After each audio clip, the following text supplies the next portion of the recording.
Here are 5 reasons why you suck at setting boundaries and what you can do to overcome them. So there's a podcast that I did a few weeks ago and it was called The 3 Signs That There's Greatness Within You. And one of the signs that I go over is that basically you're always feeling tired, overwhelmed, and burnt out. And the reason why is because a lot of people, they depend on you. But the reason why they depend on you is because they see the greatness within you. Whenever someone has a problem, they need money or whatever the case it may be, they roll through their Rolodex and they ask themselves, who is it that I can call that I know will show up guaranteed? And for a lot of people, for people like you, you're the first person that they think of. So as a result, out of survival, really, they're going to call you and they're going to say, hey, can I borrow $100? Or can you come pick me up? Or can you go do this thing for me? And you being the nice person that you are, or the person that just doesn't have boundaries, you say yes. And then you find yourself feeling burnt out and overwhelmed. And I would even say you find yourself so burnt out and overwhelmed that you do not have time to actually focus on your dreams, goals, or even just to simply rest. And that is why there's greatness within you, but also that's why this podcast is so important, because when you're great, you also need to have really great boundaries as well, because you need to be able to protect that greatness, to be honest. Because if you saw this kind of like a superpower, right? If you said kryptonite was your weakness, we want to make sure that we do not get close to that so that we can stay strong. And for you, your kryptonite, it may be not having strong boundaries. And that's why we're going to go over that stuff in this podcast. So what I'm going to do is I'm going to tell you guys the 5 ways you suck at setting boundaries and what you can do to overcome them, so that way you can keep a peace of mind when you're going throughout life. Now, as I always tell my listeners, make sure you hit the subscribe button, because this podcast is packed with gems that I normally only share in my private therapy sessions. And you being a part of this, it gives you one-on-one access to me so that you can get these gems that a lot of people pay for absolutely free. So go ahead, hit that subscribe button. And with that being said, let's get to point number 1. All right, so point number 1, I see this as a big flaw, a big myth that a lot of people have when it comes to setting boundaries. And it's simple. A lot of people believe that when they set boundaries, it's for the other person to follow. And that is totally false, because when you do that, you're putting the ball in their court. And what we want to do is we always want to keep the ball in our court so that we can control what happens. So what I need you to do is tell yourself, when you set a boundary, what is it that you're going to do when you set that boundary, right? It's not about what they're going to do. So for example, if your boundary is that you're not going to answer emails past 7 p.m., you need to make sure that you're not opening up your laptop at 7:05, 7:30 p.m. Because here's the thing that's going to happen. You're going to get John, Susie, or Beth. They're still going to send you emails at 7, 8, 9 p.m. because that's them, right? They feel like what they have is just so important and they just got to get it to you. Now it's up to you to decide, are you going to respond or are you going to look at it? And that is why that boundary is so important. That's how you can set it and make sure that you stay safe when these requests are made of you. So what this point is all about is that you're trying to change other people rather than focusing on what you're going to change about yourself. It's never been about them. It's all about you. That is what I need you guys to focus on. So with this next boundary that you're going to set, or the boundary that you're going to start to reinforce, right? So right now you probably have a boundary when it comes to work, or when it comes to family, maybe even your spouse or your partner. What that boundary is something that you should uphold. So you almost need to write a contract with yourself saying that when X happens, I'm going to do Y. That needs to be ironclad. All right, so point number 2 is a real simple one, and it's simple, guys. You tend to give in when there's pushback. Now, here's the thing. Some people, they're not going to like boundaries, and the reason why is because your boundary comes at their cost. And what I would say about that is that actually, when you have the right people around you, when you set a boundary, they will respect it and they'll go find another way to get their asks, their needs met. But if you have the wrong people around you, if you have people that are kind of like their one and only lifeline, when you say no to them, it's going to feel like their world is crashing down. And as a result, there's going to be pushback. Now, what I want to touch on about with you is that I need you to get over your fear of rejection. And this comes in where you feel like when you set a boundary and there's pushback, the reason why you give in is because you feel like they're going to cut you off forever. Now, if they cut you off forever because you didn't loan them $200, I don't know. I think that says something about the relationship, right? Because if your relationship hangs on the thread of whether or not you can give them $200 or even just simply money, then I would question how valuable that relationship is to you, not to them, because they know how valuable it is to them. So I need you guys to overcome that. And the best way to overcome that is having an abundance mindset. You know, you would be surprised how many people are actually in the background rooting for your success, right? Not just rooting for your failure, but rooting for your success. It makes me think about a client that I had who actually applied for a job within their business, right? Or within the organization they was working with. And so many people came out in support, hoping and wishing that they got the job. People that she never thought knew that she was, going for the job or thought that even liked her. And that's what the case is for a lot of us. There's people that's going to be rooting for you. And also there's people that you have not met yet that when you meet them and you show them the real you, they'll actually take you in and befriend you. They'll bring you into their inner circle. So therefore, there's no need to have a scarcity mindset when it comes to building these networks, having systems, relationships, things like that, because who you are is good enough. And as a result, I need you to walk around with an abundance mindset and not a scarcity mindset, because the scarcity mindset is what forces you to give in whenever they push back on your boundaries. All right, point number 3, and this one I see a lot as an entrepreneur, and it's simple. You're over-explaining your boundaries. Now, I'll talk about this from the entrepreneur standpoint. So as an entrepreneur, naturally, I'm in sales, right? So what that means is that I'm just trying to get people to buy my services, my products, things like that. Now, when someone is proposed, right, with my offer, there's a chance that in their heart, they may want to say yes, but their mind is telling them no.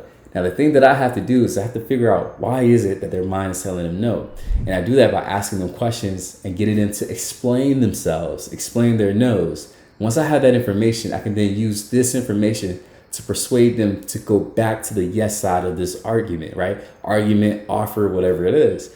When I do that, I now hold the magic key that's going to get them to say yes, even when their mind was telling them to say no at the beginning.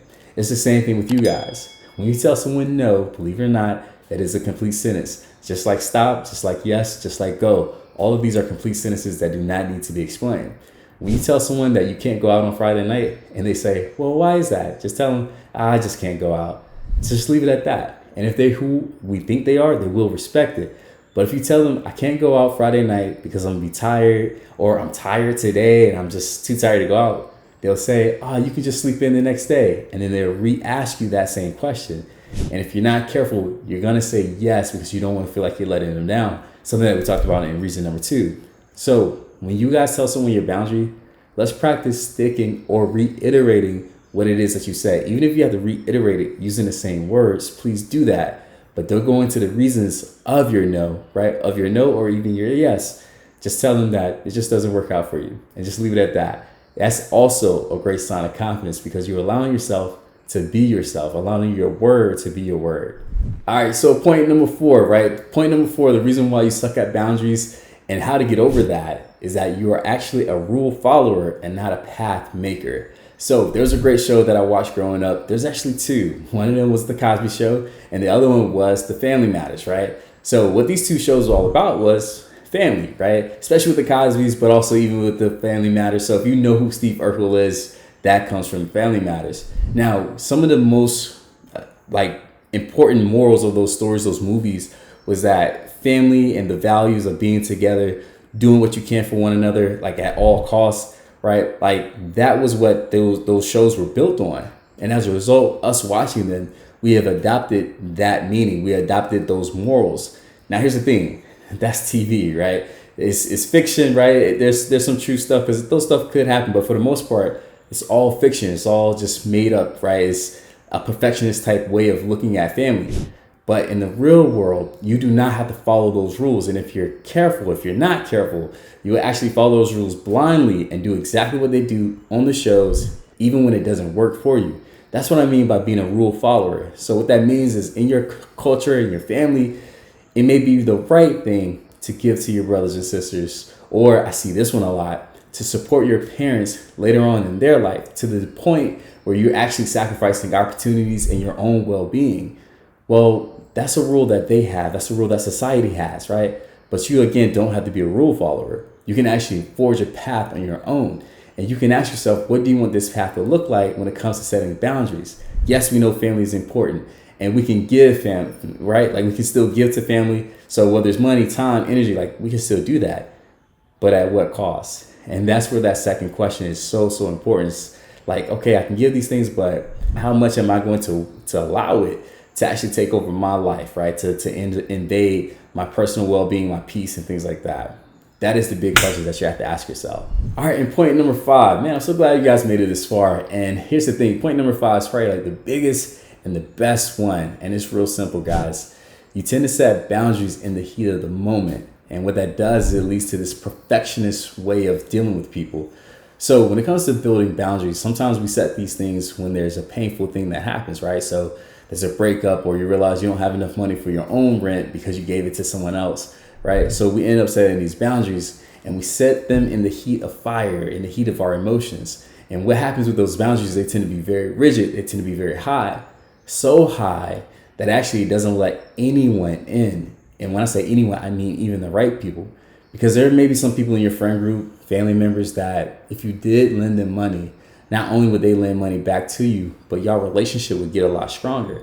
But how would you know that if you have such strong boundaries, right? To the point where no one can actually like borrow money, borrow your energy, borrow your time, or anything like that, right?